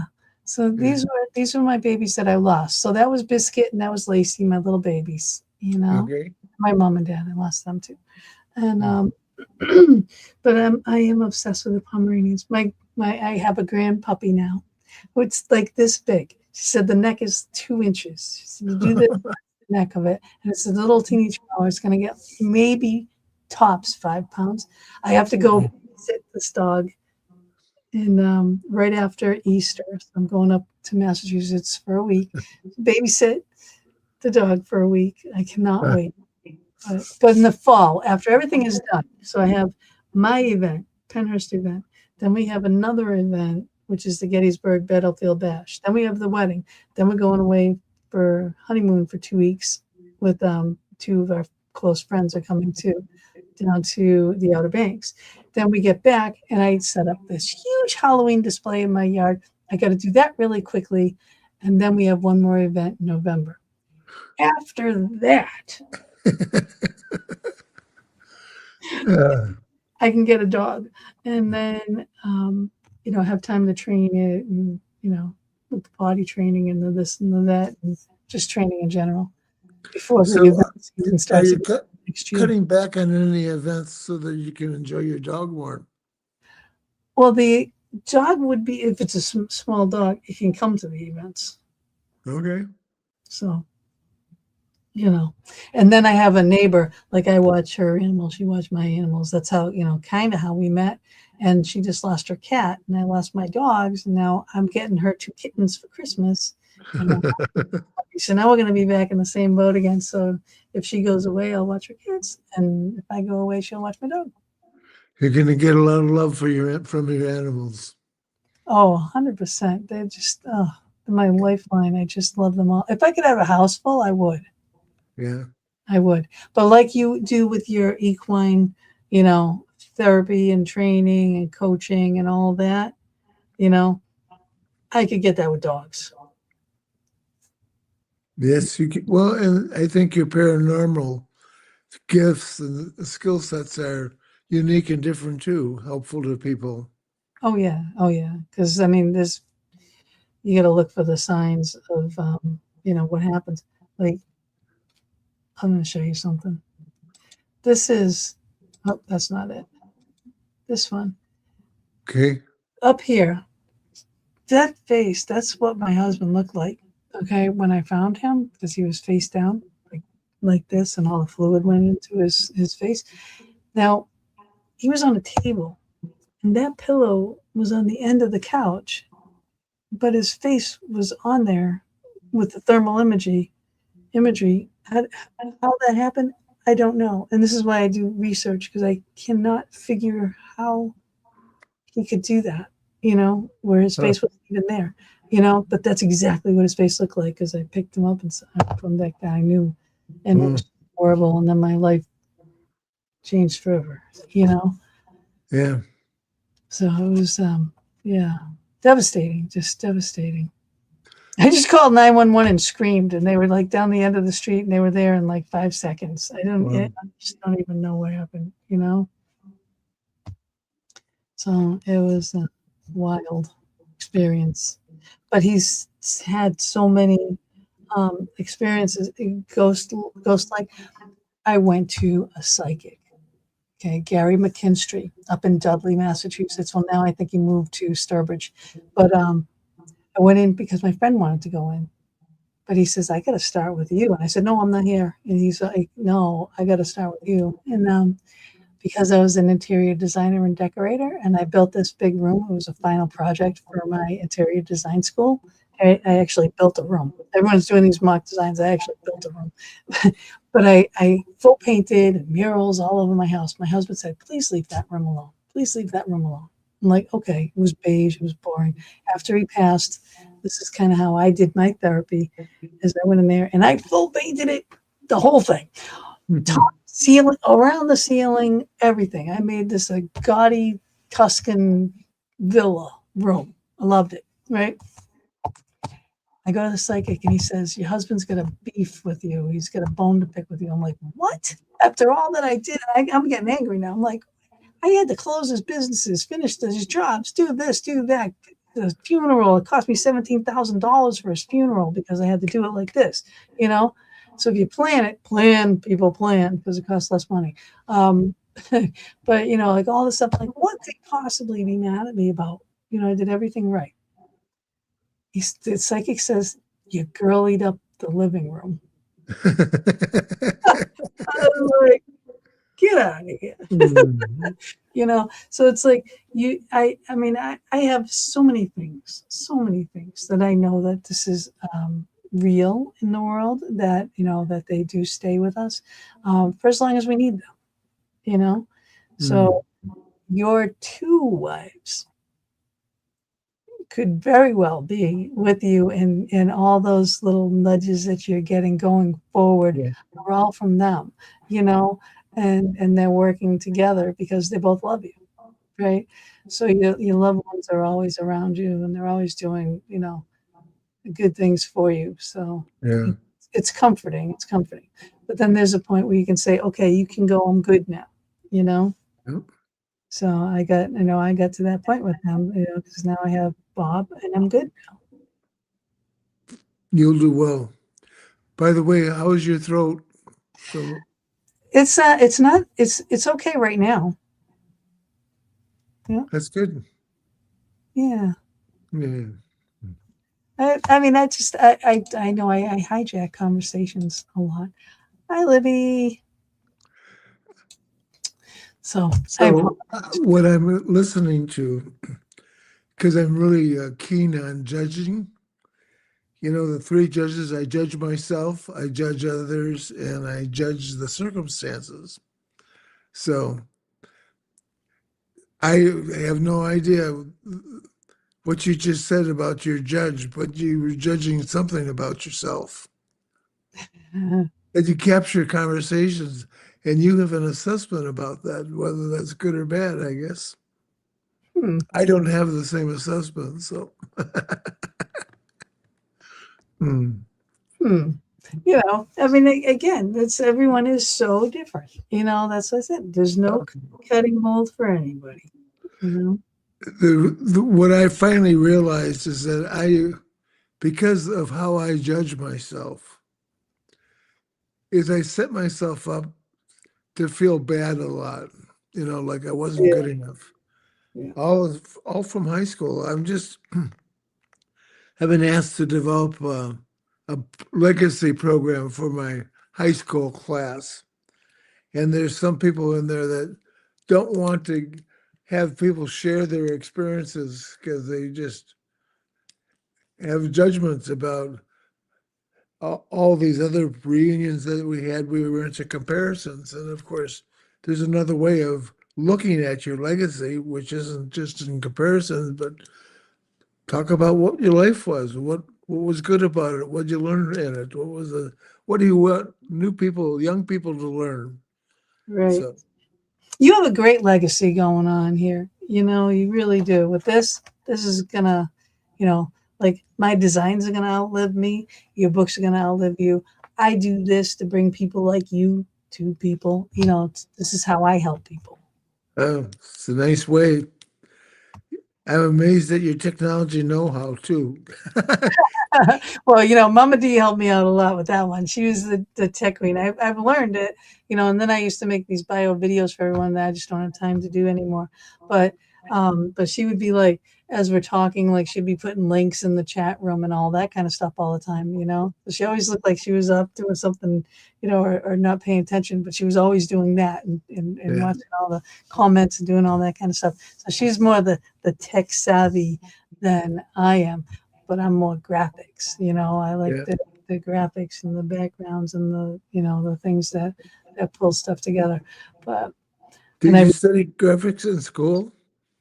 I I was followed from my art teacher from a young age through every school. She followed me, and if I changed schools, she changed schools, so she'd be with me, and she saw Wow. something in me as an artist. Like I went in and I had my hand in a sling one day, and I said, I don't have to do anything. She goes, you have another hand, so I ended up. I know, right? It's like, well, I should know my mom. But then I Yeah. did this still life with charcoals with my left hand. It came out so flipping good. She actually put that into the Art Institute of Boston and won me a scholarship. Wow. Yeah, yeah. But I still have murals out there on people's walls, and there's still a mural on the high school wall, and that's freaking 40, 50 years old. Yeah. 40 plus years old, but they still left this little part of a fox, no less. And I found when I moved here, I have it up on the wall. You can't see it, but maybe I can show you after the show. But I found the actual drawing that I did the mural from. When I moved here, it was like tucked away and rolled up into something, and I was like, "Oh my god, I didn't even think I had that anymore." So Yeah. I have it up on my box wall over there. You know, but to know that mural is still there. But I was so disappointed. I went to a hospital and I did this big mural in a hospital, an underwater scene in a child's dermatology room, and Mm, um, so it was like if you were in there and it looked like you were looking out into the ocean, like it made it look like windows and yeah. looking and dolphins and turtles and all kinds of corals and fish and all this stuff. Um, and then I went there and I had to take a friend of mine there to have a procedure done. And I went over to where it was and they said, we just had to repaint it. They had water damage in that part of the hospital. So like all of that had to be redone. They said, but it was there all those years. Wow. Yeah. It's like, oh man, that was disappointing, but what are you gonna do? Yeah. Uh, There's always little things that are disappointing along the way. yeah. It, I was I'm busy selling my house, Oh, so had what I thought was going to be a really good offer, but it was quite a bit lower than what my house is appraised at, and so I did the normal thing. I countered offered, and he refused to budge at all. So you would what? get a buyer. Yeah, the buyer. Yeah. What I liked about it, in another lifetime, I would have really been frantic about what happened. And now I'm just calm. It just is what it is. Yeah. Uh, I'm surfing. Certainly, it was disappointing. It wasn't what I hoped for, Yeah. but Yeah. I That's just realistic. just have an expectation it's all going to work out okay. Yep. Well, I had to close all those businesses because I still had two businesses that I was running by myself up in Massachusetts before Yeah, coming to Pennsylvania. So I'm house hunting down here, and I'm very particular. So I looked at 100 houses before I found one that I loved, and that went pending and dropped and pending and dropped before I could even get it. And then I was like, I want that house, But also with businesses, and you know about this, the end of the year is coming. I'm like, all yeah, right, it's got to happen now because I got to sell this house. I got to buy that house and close out this business. And I do not want to go into the next year. So it all worked out. And I got that house. I got what I wanted for that house. And this house, I get to pay cash for. And because the houses are a lot less money in Pennsylvania than they are uh, in in Massachusetts. Yeah, yeah. So, so it's like, okay, but I mean, it's a huge house too. I mean, I couldn't even believe it. I was like, it's how much? Okay, yeah, yeah, cash, good cash. But I did. They was pending again, and I said, and they were having a hard time securing a loan or something. I said, cash, cash, cash. yeah, So I got it. So I was like, finally. But because that happened, everything else fall into place. But I'd right. done that several times before, so I bought, sold, bought, sold, bought, sold. So I was Sure. always homeless just for one day. I made sure that it was, you know, Yeah. st- stacked upon each other all the time. You know, You know, what keeps coming back to me is this, and I don't know the title of the book, but it's about a pony and a fox, and there's just a little beautiful, wonderful little book. I hope I can find it again so that I can send it to oh, you. I There's, knew that because that'd be me and Shell and the little fox when I would go on my walk. yeah, Oh my God, I didn't even know there was such a book. it's a beautiful little book, and I have to go through my books anyway to move. So if I A come across it, book. yeah, I had books and books and books and books. I have bookshelves downstairs. I have another like a library downstairs that's yeah, full of books. I got books here. I've got books here. And I read all. I've read majority of all these. Some of the ones downstairs, not so much. These are the ones I gotta still read for my upcoming shows. yeah. Well, never stop. Well, You write that too. You're always learning. So me too. Never stop learning. no. And it's like, I'm in this positive intelligence course, which I think is really wonderful. I'm going to be taking an equine course that starts up next week, where they're going to be talking about the various personalities of horses. I just, and then I'm learning about positive intelligence. And so it's the way that I stay younger, I guess. Yeah, perfect. So you're gonna be writing another book then? That's a good question. It has come up as an idea. Actually, I think what's really coming up as you're talking about your art is for some reason, I just left all my art behind and got busy and doing work and business and stuff like that. But You're gonna I start. think I did do pretty well with some of the artwork that I was doing. So So you that should do might be that would be a nice outlet, different way of looking at things.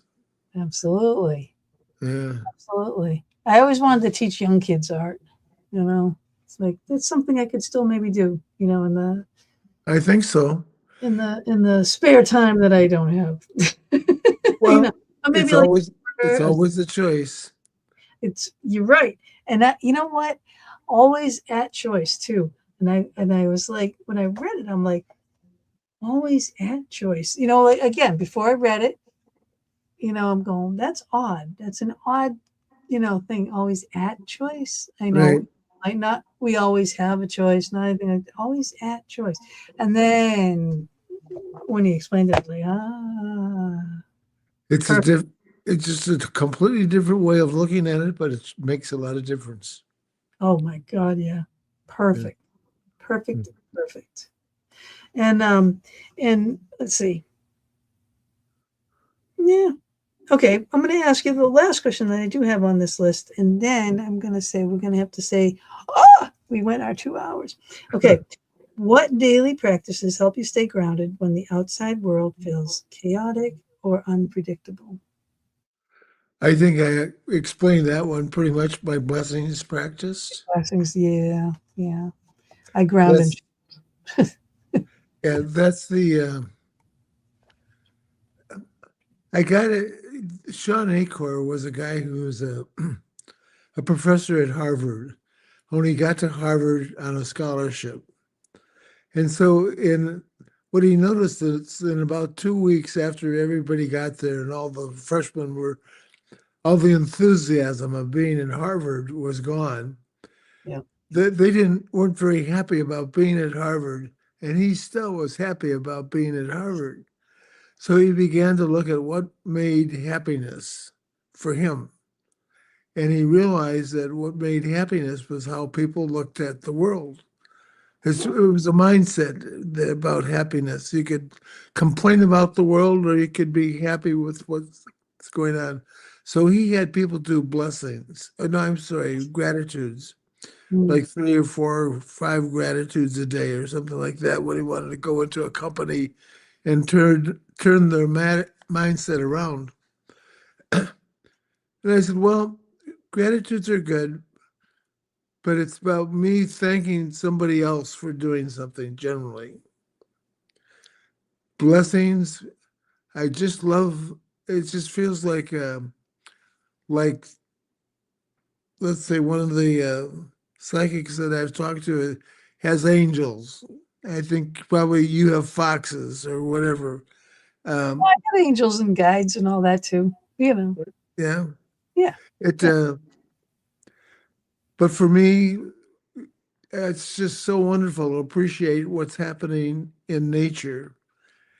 I just, it just gives me lots of peace to recognize nature because it's amazing that when I ask people to do blessings and ask them to acknowledge something that's going on in nature, like a bird or like cardinals or blue jays or wrens or it just you can't. I even found out like there's 143 different breeds of horses. I can't tell you how many different pelicans there are. I mean, Yeah, we live in our small little world and we don't realize how big. I know. I It'll know. be interesting. I'm I going didn't to even go know up that and there were still wild horses running around. Then I went down to the Outer Banks, and there's that island that has those wild horses still on it. yeah, Go out and see them. I'm like, really? On an island? How did yeah, they get there? yeah.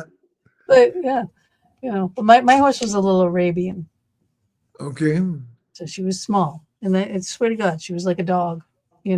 Honestly, you should have seen her play hide and seek. She loved it. She'd get all excited too. She little, do a little dance behind the barrel. Yeah. You know? And and Arabians are very smart.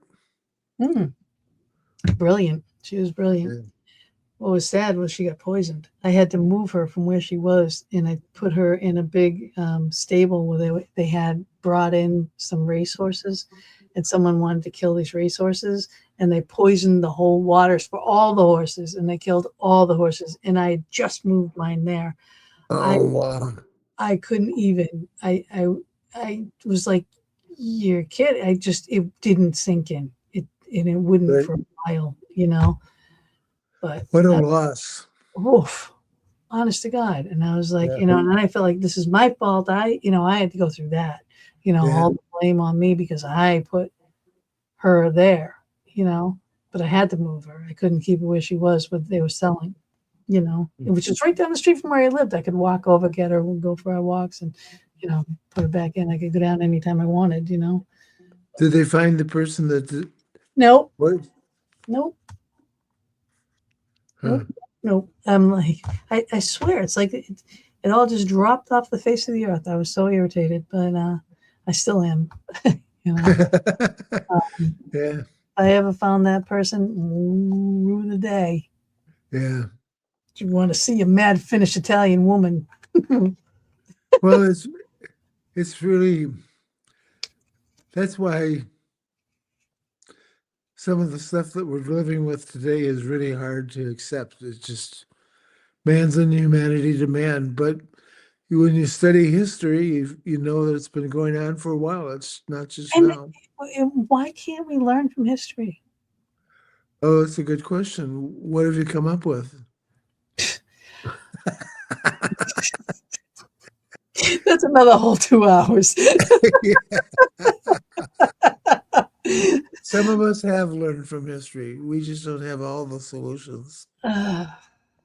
Honestly, it boggles me. Like, it, you would think that we wouldn't have any more wars, that we wouldn't have racism, that we wouldn't have abuse, that we wouldn't have, that. Yeah. It, and so it's the wonderful challenge of acceptance. Right. Yeah, Yeah, if everyone could live by the serenity prayer too, every day. Start your day like that. And yeah. when I was really struggling with Shirley's death, and I was going to adult children of alcoholics, I was in the shower and I did the serenity prayer at 40 times in a row. Just God grant me the serenity to accept the things that I cannot. And then went over and over and over and over. Yeah. And when I finished, I realized, oh my God, grant me the serenity to accept the things I cannot change. Courage The to change the things that courage can. to change the yeah. And that is such a wonderful poem, It is. wonderful prayer. Saved my ass many a time. Yeah. It really did, honest to God. Uh, Yeah. and it's a wonderful, wonderful thing. But we are like so close to the end here. What do you want to leave people with? Why are they gonna go get this book? You tell them. Ask the question again. Why are people gonna go running to get this book right now? Uh, I hope they'll go there because of how useful it's been to you. But it's not like you haven't read a lot of books. It's not. It's not like you haven't been exposed to other things. But what was in my book seemed to resonate with you in terms of some of the experiences you saw or have had and felt could be useful to others. I'm still looking for the ideas of how to market the book. Of, you know, I don't, I haven't marketed books before. It's a brand new learning experience, Right. and but my hope is that people have the positioning of the book has been difficult because it's positioned as a grief book in a way. You know how to deal It's with so a much more tragedy, than that. huh? It's so much more than that. Right. But I don't know what it is. You know, it It is a life book, is okay. what it is. It's to continue your how you can reshape your life after loss, right? You have that on there, but it's it's how can I put that? It's so multifaceted because it's not cookie cutter for everybody. You have many, many modalities that you can choose from. Yeah. So you're going to help a lot of people because it's everything in there. So you have a lot of synapses, a lot of different different viewpoints, Mhm. different programs, different your books that you've read, what you've gone through. I don't know anybody that hasn't had loss. Right. You know what I mean? Because we've all lost something. We've all lost jobs. We've all lost, grandparents or parents or spouses or brothers and sisters or, God forbid, children. You know what I mean? Yeah. We've all lost that way. We've all lost pets. We've all lost, our first loves, our first, all those things. So there's not a person on the planet that doesn't understand what grief is. What they do understand is how they dealt with it. If they dealt with it wrong, or if they dealt with it right. That's what you teach. Is you teach how to deal with and manage life situations.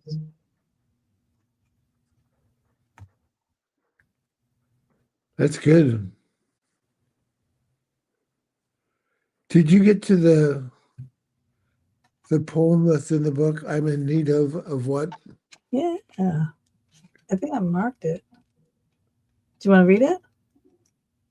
Well, God, I made it through another sweet sour time, and here I am. I would go back to this one over and over again too. Nibbled, frazzled, puzzled, awed, in need of what? A chuckle, maybe?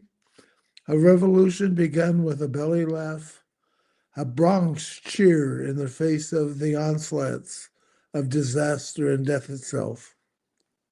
Such is my need, and this is my wonder. Are you really as humorless, as grimly serious as I have made you out to be? Or do aardvarks and monkeys, bullfrogs and platypuses, puppies and porpoises, foxes and people perhaps reveal the comic side of your grace, the playful side of your love?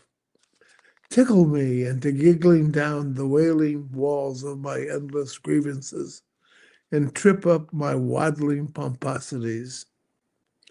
Lord of laughter as of tears, shake me awake and teach me to laugh at myself, at my black draped solemnity, over my petty preoccupation with success and failure, through all the hurt and adversity until my laughter lures me deep, beneath the terrors without names, beneath the questions without answers, beneath the pain without relief. Lures me deep to the love in me unused, to the strength unspent, to the courage untapped, to the dream unrest, to the beauty unexpressed, all the way down to the inescapable bottom, to the awareness that I must get on with being who I am as fully as I can, as unflinchingly as I can, as accurately as I can, which is to say, as gracefully, as powerful, as faithfully as you have created me to be. I just love that poem. It's awesome. It's awesome. You give me chills. That's what you should be doing. You should go up, go to do some book signings and do a little reading. You know, so set That's up an idea. book Yeah. signings with your local, you know, Barnes and Nobles has book signings, and if you have other smaller bookstores, you know, Yeah. and then bring a stack of your books and sign them for the people. You know, but read your favorite parts of it because you're definitely well read. You know, Yeah. that was just really nice. It was mesmerizing. So perfect. All right, we have got to say goodnight to everybody. I Okay. hope everybody looks you up on LinkedIn and all those sites that we had shared. And I'm going to play my exit video. Let me get into my media. And Larry, stay with me, okay? Okay. I will see you all next week, and love you all, and buonanotte.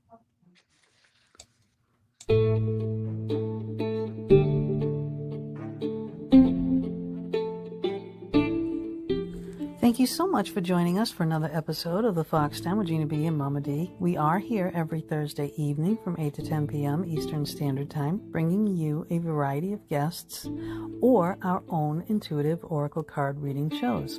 We are streaming live on Facebook on my personal page and our YouTube channel, The Fox Den with Gina B and Mama D, on Mama D's YouTube channel, Angel Meadows, as well as our audio-only venues.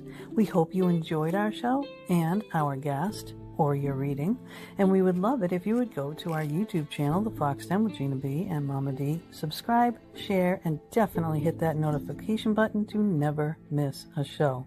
We'll see you all next week, and subscribers, watch for our pop-up shows as well.